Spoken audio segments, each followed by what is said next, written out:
ICE agents went and ate at a Mexican restaurant in Minnesota and then decided after they finished eating, you know, it would be a great dessert, arresting the employees here. And so they did that. They ate at a restaurant and then locked up 3 of the people working at the restaurant.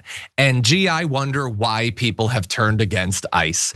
An eyewitness who declined to give a name for fear of retribution told the Minnesota Star Tribune that 4 ICE agents sat in a booth at El Tapatio a little before 3 p.m.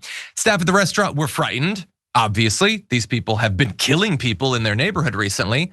And the eyewitness shared pictures from the restaurant as well as video of the arrest. The arrest happened around 8:30 p.m. near a Lutheran church and Willmar Middle School as agents followed the workers after they closed up for the night. So they sort of stalked them after they left the restaurant. A handful of bystanders blew whistles and shouted at agents as they detained the people, quote, "Would your mama be proud of you right now?" And you don't need to ask them hypotheticals. They are already well aware that their mom and their dad are not proud of them. But anyway, we don't even know the immigration status of the arrestees. Neither do the ICE agents. I guess they were Latino. That's all it takes at this point. And this is just so grotesque. It's also not unique. They've done this same thing before. Last month, ICE visited a Brooklyn Park cafe as customers before then detaining a cook there. And I just want you to remember these stories when you are told they are getting the worst of the worst off America's streets. Brett, what do you think? Is like their poop evidence now?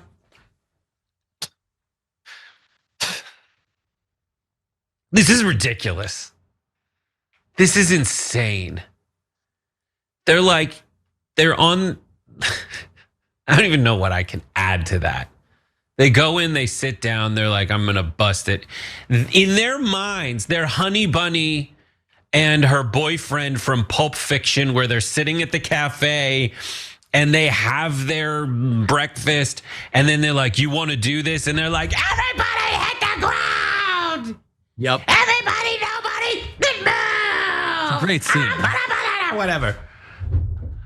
It's just like, it's comical at this point. And again, nobody wants us to round up the cook.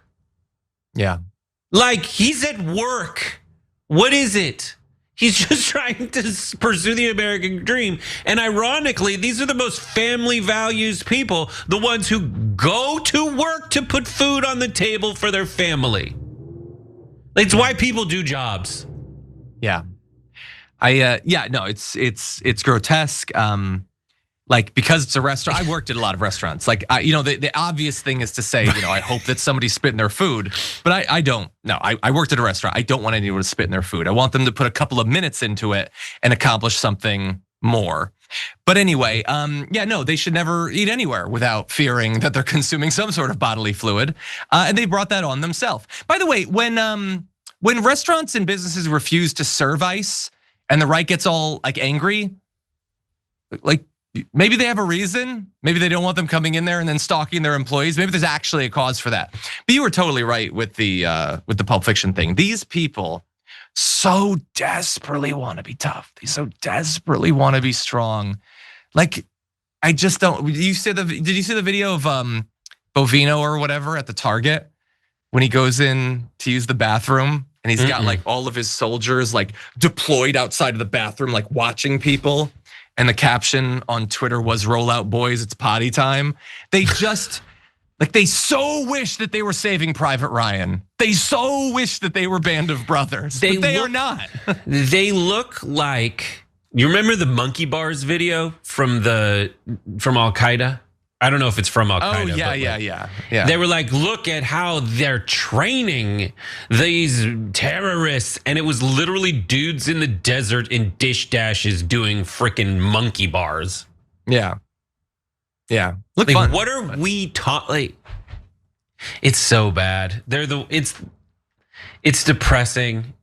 I don't like it. And like, let's recap the big enemies of America that they're getting rid of. The dinghies, fishing boats. Yep. Like people out at Home Depot building decks. A citizen who's 17 years old at a Walmart who they then drop off at a Target or vice versa. Like, what are we doing? That's who we are. And you know that if they caught all the killers, they'd tell us all their names. Yeah. My advice would be, if you want a power fantasy, play Dungeons and Dragons. It's just a different form of cosplay. You're already doing it. You can dress up if you need to. You can have a sword. I think they're cool too. But this is no way to do it. And it certainly does not make you a man.